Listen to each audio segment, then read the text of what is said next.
One of the most important words, I think, in choosing a marketing agency or being a marketing agency is expectations.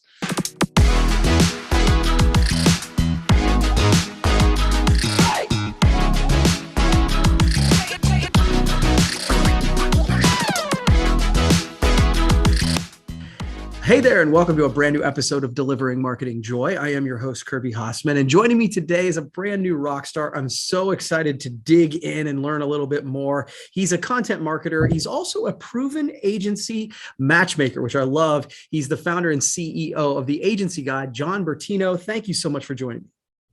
My pleasure, Kirby. Thanks for having me. Absolutely. Absolutely. So as we get to know each other, I want to jump in with just one of those kind of get to know you questions. And one of the things I think that I get to know people when I find out what they're excited about, right? So can you talk about a project that you're working on right now that has you totally fired up and why? Okay, sure thing. I like that question. That's a good one. Cool. Could I give you maybe something personally and then also something professionally? Absolutely. Absolutely. Please. All right. So personally, what if I told you that there's one skill set you could learn that would make you much better at just business in general and capable at hanging with the top brass, would also help you earn passive income, emphasis on the passive part, while simultaneously making you much more informed about global affairs, politics, and having a much more informed opinion, all of these things at once? Wow. What would you say? That would be very impressive. I'd be very interested in that. Yeah. And it turns out, somewhat to my own surprise over the last couple of years, there is that skill set, and it's understanding financial markets. Okay. All right. So, I know this is a marketer's podcast, and you might not have thought I would go there. But I have really had a personal and professional revelation as it relates to financial markets. Okay. I started kind of studying them, just for fun. I was interested in how to have my money make my money for me, hence the passive income part. Right. And I found that the deeper I got into understanding how they really work, it made me such a better business person in basically every single facet of my business. To this day, where if I'm teaching at university or mentoring an intern or just talking to anyone about entrepreneurship, one of the first things I recommend is that they really try to understand financial markets, which if you're not into it, can seem really boring, which is why I prefaced it by saying all the benefits of doing it. Right. But boy, it's been life-changing for me to really understand these things. And I'll tell you, every business conversation I'm in now with more sophisticated business, or maybe I should say more experienced business people than myself, as I'm much more able to have a much more informed opinion about everything I'm talking about. And it has implications I think in every facet of business, but including marketing. For example, I'm much more hip to what is really trending in an important way, in a national, if not global way, which makes me just better understand the technologies that actually matter versus just kind of being a flash in the pan. Right. Makes me better at understanding just the general news cycle, which makes me better at, if there's ever a PR or earned media initiative I'm working on, helping to understand how my client might actually fit into the current news cycle, things like that. And so I could go on and on about financial markets, but the way that's taking that a step further, the way that's impacted me professionally, and this is really actually a matter of coincidence. At the same time I was starting to personally get interested in this stuff and really getting into it, we found ourselves kind of stumbling into the world of blockchain, right? All things crypto and whatnot. And it really was kind of just perhaps fated or just meant to be, because I could have never probably hung in this space if I wasn't simultaneously starting to study and just understand financial markets and the impact of crypto and blockchain. But as a result of that, we're doing all kinds of marketing work and helping brands with their blockchain marketing. That's not, by no means is that exclusive to what we're doing, but we're doing a ton of work there that I could get into if you think that's good for listeners. Yeah, no, that's really interesting. The other thing that strikes me about that, and I was thinking about as you were talking, is, the reality of it is, if you understand the financial markets, it's got to make it better for you talking to the C-suite, right? Because you can speak their language a lot better as well. Yeah, that's really interesting. So, that's really interesting. So, So you think that led you directly to working in the blockchain? Are there any particular projects you're working on now um, that you can talk about? And again, there's probably some things that you can't talk about, but is there anything you can talk Sure. about? Sure. Well, I'm wondering, so maybe I should take a step back and just briefly summarize what the heck it is we do here at TAG and explain how that got us into blockchain. Yeah, that'd be great.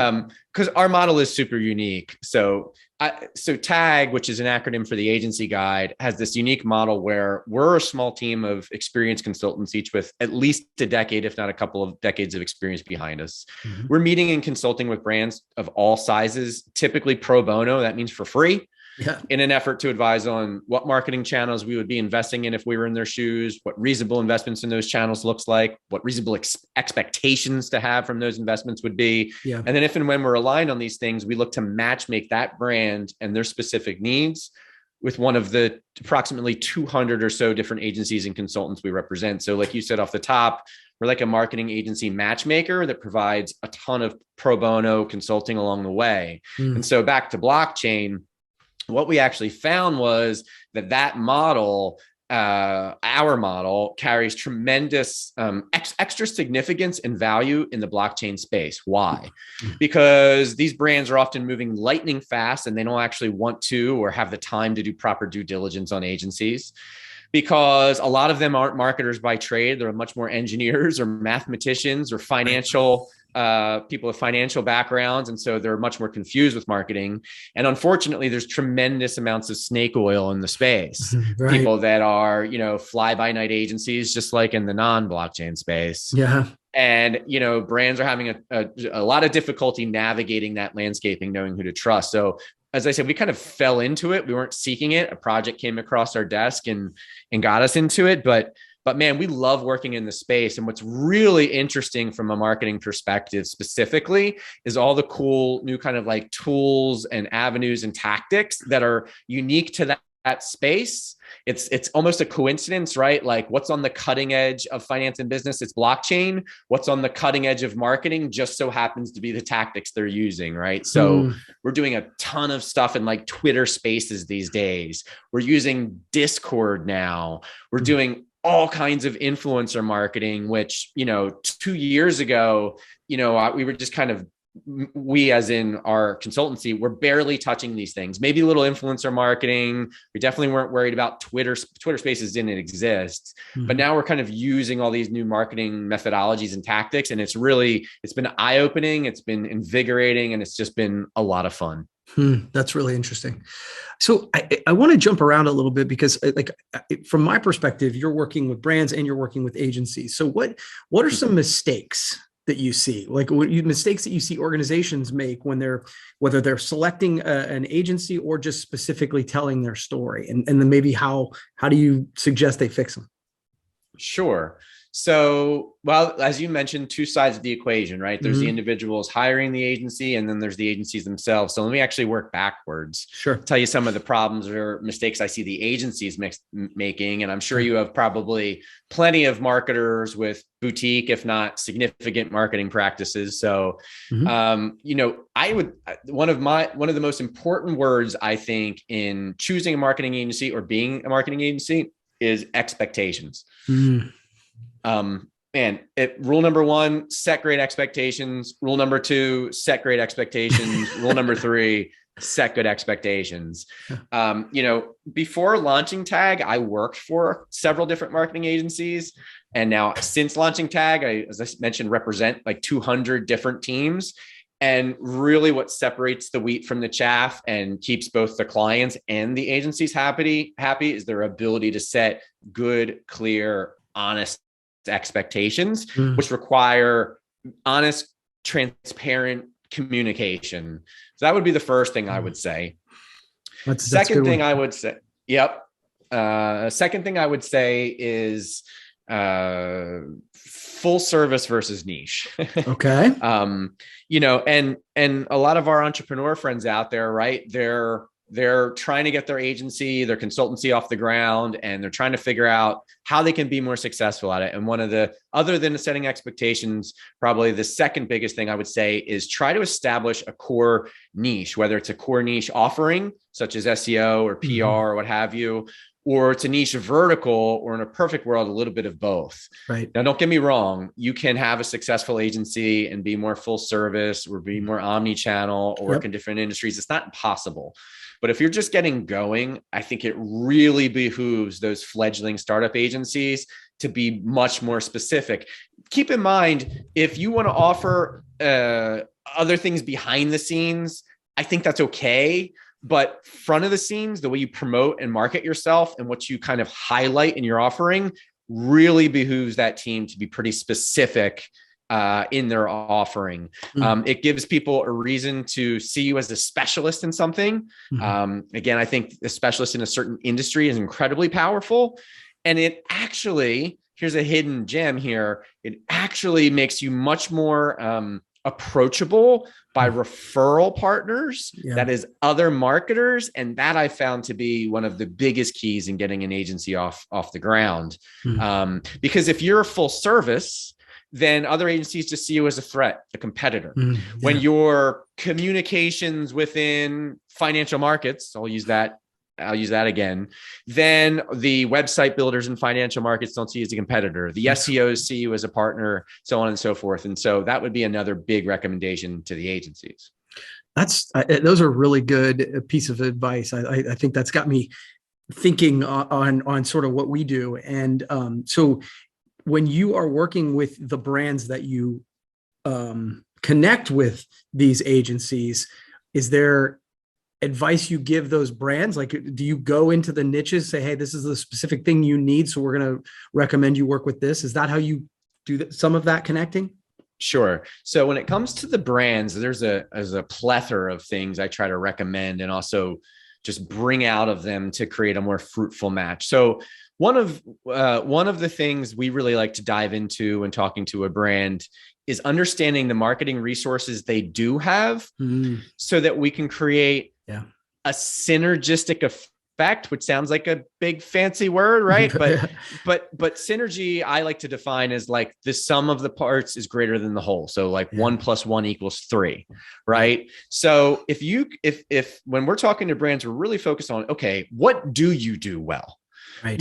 What personnel do you have that's adding value? Right. And then therefore, when we look to bring a third party to the table, we want one that not just fills a gap, a need you have, but one that can most complement the resources they already have. Right. So kind of an off the cuff example, let's say they have strong copywriting. Hey, we've got copywriters, we're settled there. Well, that's going to make their path to hiring, let's say, an SEO agency so much easier. Right. Because if you have that copywriter that can work in tandem with that SEO agency, again, there's that synergy, that sum of the parts is greater than the whole. That would be one thing we really like to look at is, again, what resources do they have? Where are they strong so that we can complement those resources? As far as just choosing an agency, two things I always like to recommend. One, always find out or always speak with the person you're going to hire, person you're going to work with before you hire that agency, right? So you're often dealing with either a salesperson or a CEO during the sales process. Before you hire that agency, get your account manager on the phone and see if you like them. And see if you can communicate with them, see if you can build a rapport there. A lot of the agencies don't love that request. Too bad. Yeah, right? That makes total sense. I totally agree with you on that. Because that relationship in a lot of ways is, 75% of that relationship you're going to have with that agency comes down to kind of that individual, how they work, how you communicate with them, so on and so forth.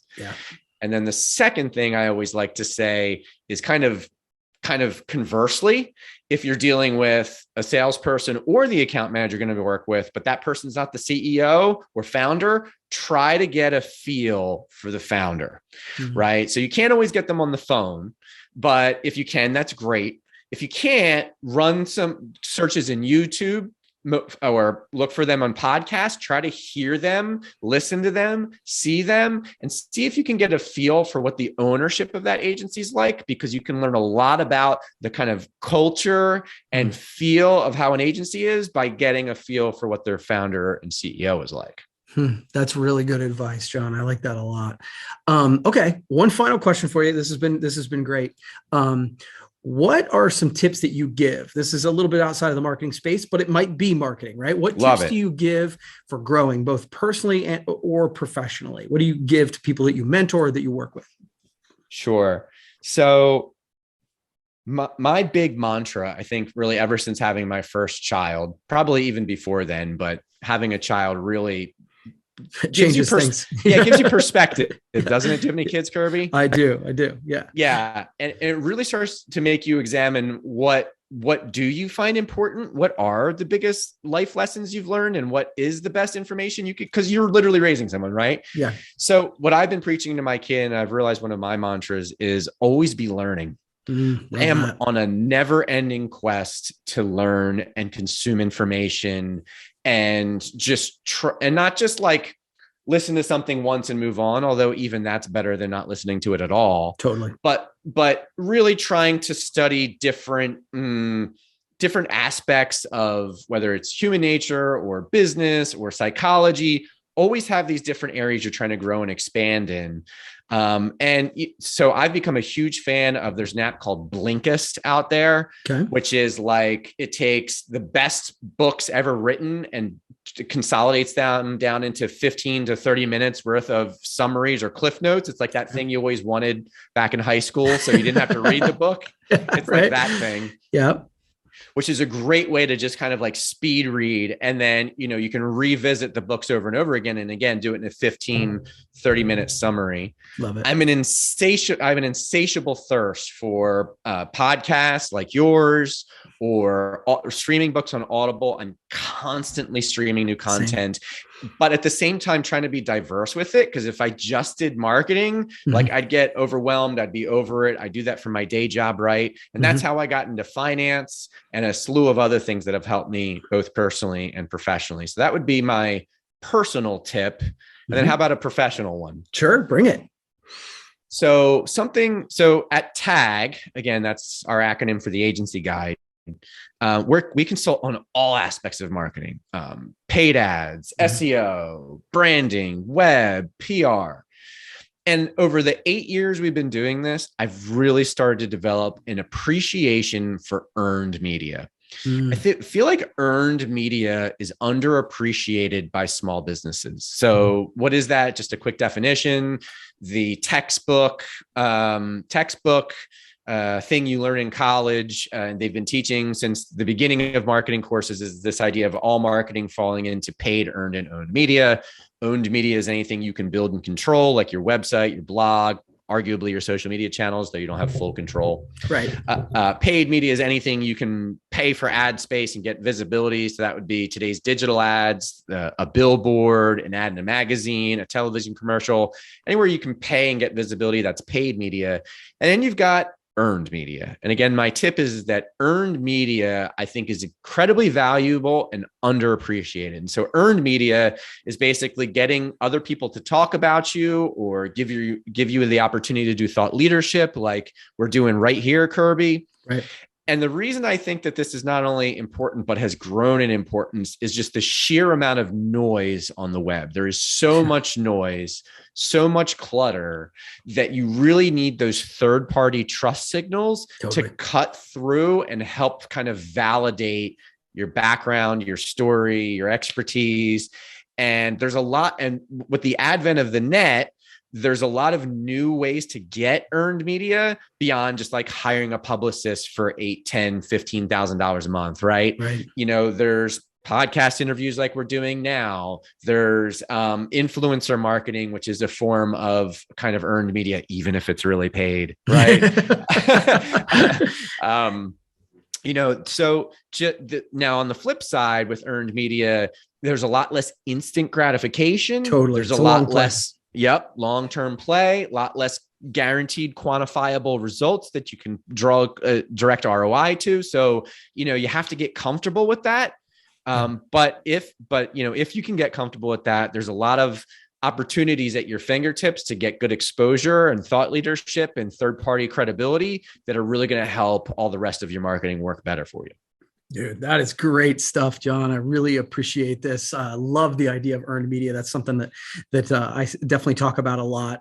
Obviously, cool. we do the podcast thing quite a bit. And so This has been great. I really appreciate you taking the time, and we'll have to do it again sometime. Okay. Sounds good, Kirby. Thanks so much for having me. All right, cool. Well, that's going to wrap up this edition of Delivering Marketing Joy. We'll see you next time.